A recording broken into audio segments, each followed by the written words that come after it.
Hello दोस्तों, नमस्कार। स्वागत है आपका हमारे यूट्यूब चैनल पर। आज हम लोग बाल मनोविज्ञान के कुछ महत्वपूर्ण टॉपिक के बारे में जानेंगे। जो 30 टॉपिक जिसमें दिए गए हैं और काफ़ी महत्वपूर्ण हैं। कुछ सिद्धांत हैं, कुछ मनोवैज्ञानिकों के नाम हैं। काफ़ी महत्वपूर्ण क्लास है ये, आप इसको देखना नहीं भूलिएगा, क्योंकि इससे जो है आपके 5+ नंबर के ऊपर ही सही होगा। 8 नंबर पक्का सही होगा इसमें, क्योंकि इसमें सिद्धांत से जो सवाल होते हैं ना, वो काफ़ी बार पूछे जाते हैं। ये 8 नंबर जो है ये कहीं नहीं गया है। इस टॉपिक को आप ज़रूर देखिएगा, क्योंकि टेट में जो होता है वो रिपीटेड प्रश्न अलग अलग पॉइंट से, अलग अलग पॉइंट सेम रहेगा, मनोवैज्ञानिक का नाम सेम रहेगा, लेकिन अलग अलग वर्डों के द्वारा उसे व्यवस्थित करके पूछा जाता है। तो चलिए शुरू करते हैं। पहला क्वेश्चन इसमें क्या है और पहला सिद्धांत टाइप का है, किस मनोवैज्ञानिक का नाम है? तो ये है यूपी टेट 2026 आगामी परीक्षा का प्रिपरेशन।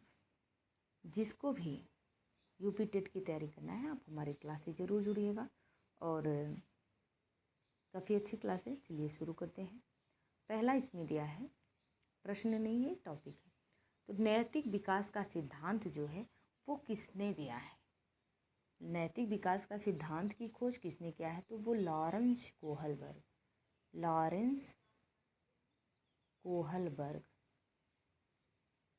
कोहलबर्ग जी हैं। ये नैतिक विकास के सिद्धांत को दिए हैं। कभी कभी इनके नैतिक विकास के सिद्धांत के बारे में ये पूछ लेता है कि इन्होंने कितने नैतिक विकास सिद्धांत दिए हैं। तो पहला है स्तर के बारे में अगर पूछा जाए, स्तर, तो आप 3 बताएंगे। अगर इसमें स्टेज पूछी जाए, अवस्थाएं पूछी जाए, तो आप इसमें 6 बताएंगे। ये बिल्कुल ध्यान दीजिएगा। तो स्तर इनके जान लेते हैं। पहला है पूर्व परंपरागत, दूसरा है परंपरागत, तीसरा है उत्तर परंपरागत। इसके 2 भाग होते हैं, सेकेंड वाले के 2 भाग होते हैं और थर्ड वाले के भी 2 भाग होते हैं। तो ये रहे लॉरेंस कोहलबर्ग के बारे में। अगला है मनोलैंगिक विकास का सिद्धांत किसका है? इसके बारे में काफ़ी बार पूछा गया है। जो सिगमंड फ्रायड जी हैं वो मनोलैंगिक विकास के सिद्धांत की खोज किए हैं। इसमें इन्होंने 3 पॉइंट बताया है, इदम, अहम, परमहम है। तो इसमें बच्चे के जो बाल्यावस्था, शैशवावस्था से लेकर किशोरावस्था तक वर्णन किया गया है। इसमें जो परमहम होता है किशोरावस्था से होता है, ये बाल्यावस्था से होता है, शैशवावस्था से होता है। ये 3 पॉइंट इसमें महत्वपूर्ण हैं। अगला है भाषा विकास। आप सबको पता होगा कि भाषा विकास का जो सिद्धांत दिया है वो चोम्स्की साहब, इनका नाम है नोम चोम्स्की, जिन्होंने LED, इन्होंने बोला था कि लैंग्वेज इलेक्ट्रॉनिक डिवाइस, जो बच्चे होते हैं या कोई भी होता है उनके अंदर पहले से भाषा यंत्र जो है वो रहता है। इन्होंने भाषा विकास के बारे में बताया था। अगला है कि संज्ञानात्मक विकास। ये काफ़ी महत्वपूर्ण मनोवैज्ञानिक का नाम है, आप सबको पता होगा। संज्ञानात्मक विकास का सिद्धांत जो है वो जीन पियाजे ने दिया था। जीन पियाजे जो हैं स्विट्जरलैंड के मनोवैज्ञानिक थे, जिन्होंने संज्ञानात्मक विकास को काफ़ी महत्वपूर्ण माना था। इसकी 4 अवस्थाएं बताई थी। पहली संवेदीगामक अवस्था बताई थी, जो 0 से 2 वर्ष की थी। दूसरा जो है वो पूर्व संक्रियात्मक अवस्था बताया था, जो 2 से 7 है। तीसरा मूर्त बताया था, मूर्त संक्रियात्मक अवस्था, जो 7 से 11 है। और चौथा औपचारिक बताया था, जो 11 से ऊपर, 11 से 18 या 21 आप मान सकते हैं। अगला है मनोसामाजिक सिद्धांत का सिद्धांत किसने दिया? जो मनोसामाजिक विकास का सिद्धांत है वो किसने दिया था? आप ये चीज़ देखिएगा, मनोलैंगिक अगर पूछा जाए वो फ्रायड है, इस चीज़ में कंफ्यूज मत होइएगा। मनोलैंगिक पूछा जाए तो फ्रायड है, अगर मनोसामाजिक पूछा जाए तो वो इरिक्सन है, इरिक्सन साहब हैं, जिन्होंने, अगर कभी कभी इनकी अवस्था पूछी जाती है तो ये 8 अवस्थाएं बताए थे। ये टेट में जो पूछा जाता है इनकी अवस्था के बारे में, सी टेट में तो नहीं पूछा जाता है। अगला है वृद्धि और विकास के कितने तत्व होते हैं। उत्तर जो है वो 2, परिपक्वता और वातावरण, ये वृद्धि और विकास के 2 तत्व होते हैं। अगला है अभिवृद्धि के लिए अधिगम की आवश्यकता है या नहीं है, तो आप कहेंगे नहीं है। अभिवृद्धि जो है वो अधिगम से कोई तात्पर्य इसका नहीं है। लेकिन विकास के बारे में अगर पूछा जाए कि विकास का अधिगम से तात्पर्य है, तो ये एक ही सिक्के के 2 पहलू हैं, इनको परस्पर आपस में संबंध होता है। अगला है व्यक्तित्व मापन के लिए मनोलैंगिक सिद्धांत किसने दिया। तो यहाँ देखिए मनोलैंगिक पूछा है तो वो फ्रायड है, अगर मनो सामाजिक पूछा जाए तो वो इरिक्सन है। अगला है नैतिक विकास के 3 स्तर और 7 सोपान का सिद्धांत किसने दिया। कहीं कहीं यहाँ 7 दिया है, लेकिन जो सीटेट में पढ़ाया जाता था या पढ़ते थे हम लोग वो 6 ही पढ़ते थे। तो अगर 7 भी दे दिया जाए तो भी आप लॉरेंस कोहलबर्ग मानेंगे, अगर 6 दिया जाए तो भी आप लॉरेंस कोहलबर्ग ही मानेंगे। अगला है संज्ञानात्मक विकास में कितनी अवस्थाओं का उल्लेख जीन पियाजे ने किया है। तो अभी मैंने बताया है 4 अवस्थाएं जो दिया है यहाँ पे देखिए, संवेदनात्मक अवस्था, पूर्व संक्रियात्मक अवस्था, मूर्त और औपचारिक संक्रियात्मक अवस्था। अगला है सक्रिय अनुबंधन सिद्धांत किसका है। तो पावलोव का है, जो कुत्ता पर प्रयोग किए थे, कुत्ता पे। इन्होंने अनुकूलित अनुक्रिया का सिद्धांत भी इसी सिद्धांत को बताया था। अगला है उद्दीपक अनुक्रिया का सिद्धांत किसने दिया, वो थॉर्नडाइक का है। इसी को प्रयत्न एवं फूल का सिद्धांत करते हैं। ये जो है थॉर्नडाइक ने बिल्ली पर इसका प्रयोग किया था। कभी कभी थॉर्नडाइक के बारे में पूछा जाता है इन्होंने सिद्धांत कितने दिए थे। तो इन्होंने 2 प्रकार के सिद्धांत दिए थे, एक जो है मुख्य और एक गौड़। मुख्य में 3 था और गौड़ में 5 था। इसमें 3 था और इसमें 5 था। तो मुख्य में पूछा जाए तो 3 बताइएगा, अगर गौड़ में पूछा जाए तो आप 5 बताइएगा। अगला है क्रिया प्रसूत का सिद्धांत। क्रिया प्रसूत जो चूहों पर प्रयोग किया गया था वो स्किनर साहब ने दिया था, और चूहों पे जो इन्होंने जिस चूहे में बंद किया था उसको स्किनर बॉक्स के नाम से बनाया था। तो अगर इसके बारे में कभी कभी पूछा, कभी नहीं मतलब आज तक का रहा है कि पूछा जाता है कि चूहा पर किसका प्रयोग किया था, किसने किया था, या फिर क्रिया प्रसूत का नियम, इसको और कई नाम से जाना जाता है। तो अलग अलग नाम से इसको जाना जाता है सिद्धांतों को, और अलग अलग नामों से पूछा भी जाता है एग्जाम में। अगला है सूझ एवं अंतर्दृष्टि का सिद्धांत कोहलर। कभी कभी पूछा जाता है सूझ एवं अंतर्दृष्टि का सिद्धांत किस ग्रुप वालों ने किया था। तो वो गेस्टाल्टवादी थे, गेस्टाल्टवादियों के द्वारा किया गया था। अगला है चिन्ह अधिगम सिद्धांत के प्रवर्तक कौन थे। चिन्ह जो है वो टालमैन। आपको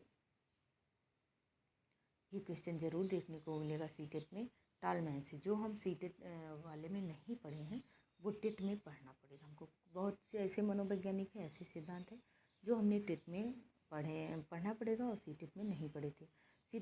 सीटेट में केवल हम 2-4 मनोवैज्ञानिक का नाम पढ़े थे, लेकिन इसमें सारे मनोवैज्ञानिक देखने को मिलेंगे।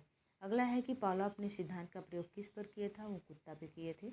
अगला है कोहलर ने अपने सूझ और अंतर्दृष्टि का सिद्धांत का प्रयोग किस पर किया था। तो सुल्तान नामक चिंपैंजी था, जिस चिंपैंजी पर उन्होंने किया था उसका नाम सुल्तान था। अगला है स्किनर ने किस पर प्रयोग किया था। अभी हमने बताया चूहा और कबूतरों पर उनका प्रयोग रहता है। ये है समीपस्थता अनुबंध सिद्धांत के प्रवर्तक थे तो एडविन गुथरी। ये गुदरी नहीं है, गुथरी दिया है, ये गुथरी थे, एडविन रे गुथरी, ये था रहेगा यहाँ पे, एडविन रे गुथरी इनका नाम है। अगला है थॉर्नडाइक ने किस पर प्रयोग किया था। थॉर्नडाइक ने बिल्ली पर प्रयोग किया था, आप सबको पता होगा। यहाँ पे बिल्ली भूखी रहती है, आगे इन्होंने बॉक्स में बंद किया था, इधर मछली का टुकड़ा रखा था जो भोजन और उद्दीपक का कार्य कर रहा था, और इसकी भूख जो है वो अनुक्रिया का कार्य कर रही थी। तो आपस में इसी मछली को खाने के लिए ये बिल्ली उसमें फड़फड़ा रही थी, और अचानक से घूमते घूमते लीवर पर उसका पंजा पड़ गया और लीवर खुल गया, पिजड़ा, वो बाहर गई खाना खा के, फिर से अंदर चली आई। तो ये रहता है थॉर्नडाइक का सिद्धांत बिल्ली वाला। अगला है प्रेरणा। प्रेरणा जो है छात्र में रुचि उत्पन्न करने की कला है, ये किसने कहा, वो थॉमसन ने कहा, थॉमसन। अगला है सामाजिक प्रेरक है आत्मगौरव। सामाजिक प्रेरक अगर पूछा जाए क्या है, वो आत्मगौरव होता है। जैविक प्रेरक है नींद। नींद जो है वो बायोलॉजिकल प्रोसेस होती है। और सामाजिक प्रेरक जो होता है वो आत्मगौरव। जैसे अगर हम समाज में किसी चीज़ से मोटिवेट होते हैं तो वो अपने आप को आत्म अनुभूति होती है कि ये क्या है, कैसे है। और नींद जो होती है वो तो प्रोसेस है कि हमको सोना ही है, सोएंगे नहीं तो हम पागल हो जाएंगे। तो ये प्रोसेस होता है इसका। अगला है सीखने की खेल विधि उपयोगी है बाल्यावस्था तक। जो सीखने की खेल विधि उपयोगी है कब तक, वो बाल्यावस्था तक। अगला है पर्सनालिटी शब्द की उत्पत्ति लैटिन भाषा से, लैटिन भाषा की पर्सोना से हुई है। यहाँ देखिए पर्सनालिटी शब्द की उत्पत्ति हुई है लैटिन भाषा से। और अगर पूछा जाए किस लैटिन भाषा के किस शब्द से, वो पर्सोना होता है, पर्सोना। और पर्सोना का मतलब होता है मुखौटा या सुंदर मुखौटा, जिसमें आप देखे होंगे अदर राज्य में, राजस्थान हरियाणा साइड में, कि घूंघट ओढ़ के नाचती हैं, तो वही होता है। अगला है व्यक्तित्व, व्यक्ति के व्यवहार की एक समय विशेषता है। व्यक्ति के व्यवहार की एक समय विशेषता वुडवर्थ। ऐसे जो क्वेश्चन होते हैं कथन कारक के, ये सीटेट में ज़्यादातर देखने को मिलते हैं। वो कथन कारक नहीं, वो सीटेट में ज़्यादा देखने को मिलते हैं, लेकिन टेट में जो है वो कथन होते हैं जो मनोवैज्ञानिकों को द्वारा कहे गए हैं, वो देखने को ज़्यादातर मिलते हैं। अगला है बालक के व्यक्तित्व का विकास आरंभ हो जाता है तो शैशवावस्था से। अगला पूछा गया है कि व्यक्तित्व मापन की विधियाँ हैं, 3 विधियाँ हैं, आत्मनिष्ठ, प्रक्षेपी विधि और वस्तुनिष्ठ विधि। अगला है रोस्ता परीक्षण। रोस्ता परीक्षण या स्याही धब्बा परीक्षण किस के आविष्कारक कौन है? तो ये जो हरमन रोसा थे वो इस परीक्षण के आविष्कार किए थे। और वो कहाँ के थे पूछा है, किस दंग के थे, नहीं देश के थे यार, जो वो जो हैं स्विट्जरलैंड के थे, हरमन रोसा। अगर पूछा जाए रोसा परीक्षण या स्याही धब्बा परीक्षण की खोज किसने की थी, तो आप हरमन रोसा का नाम बताएंगे। अगर पूछा जाए ये कहाँ के थे, तो ये स्विट्जरलैंड के थे। अगला पूछा जाए अगर कि बुद्धि का त्रियामी सिद्धांत किसने दिया, तो वो स्पीयरमैन ने दिया था। अगर त्रिखंड पूछा जाए तो वो जो है थॉर्नडाइक ने दिया है। अगर बुद्धि द्विखंड सिद्धांत पूछा जाए तो स्पीयरमैन। द्विखंड और त्रियामी स्पीयरमैन ही है। अगला है बुद्धि लब्धि। बुद्धि लब्धि IQ है, ये 1Q लिखा है ना, ये IQ होता है। IQ का आविष्कार किसने किया, तो टरमन ने किया था। शैशवावस्था में सीखने की प्रक्रिया का स्वरूप क्या होता है, तो सीखने की प्रक्रिया का स्वरूप जो होता है वो बहुत तीव्र होता है, तीव्र होता है। अगला है सन 1922 में किसने, सन 1922 में किसने हिंदुस्तानी बीने साइमन परीक्षण का प्रकाशन किया था? Doctor CH rice. राइस चावल याद कीजिएगा कि 1922 में किसने बुद्धि परीक्षण साइमन परीक्षण जो था उसका वो किया था, प्रकाशन किया था, तो CH राइस। अगला है टैट। TAT परीक्षण में कार्डों की संख्या कितनी होती है, तो 31 होती है, 31 यार, जिसमें सारे कागज़ खाली होते हैं, एक कागज़ को छोड़कर सादे होते हैं। तो ये रहे हमारे 50 टॉपिक। इसमें से शब्द ये रहे कि किस मनोवैज्ञानिक ने किसकी खोज की है, कौन सा किसका सिद्धांत है। तो इससे 50 क्वेश्चन में से आपका 10 जरूर सही होगा। इसमें का 10 क्वेश्चन ज़रूर पूछा जाएगा यूपी टेट में। आप इसको बहुत अच्छे से लिखिएगा कहीं पे और याद कर लीजिएगा इस सिद्धांत से, क्योंकि सीटेट और यूपी टेट एक दूसरे से कुछ अलग हैं। उसमें कॉन्सेप्चुअल और पेडागॉजी पूछा जाता है, लेकिन इसमें जो है फैक्ट पूछा जाता है। तो आप बिल्कुल अच्छे से तैयारी कीजिएगा। बहुत बहुत धन्यवाद आप सभी लोगों को। अगर यह वीडियो अच्छा लगे तो आप हमारे चैनल को सब्सक्राइब जरूर कीजिएगा और जुड़िएगा इस चैनल से। धन्यवाद, बाय बाय, टेक केयर।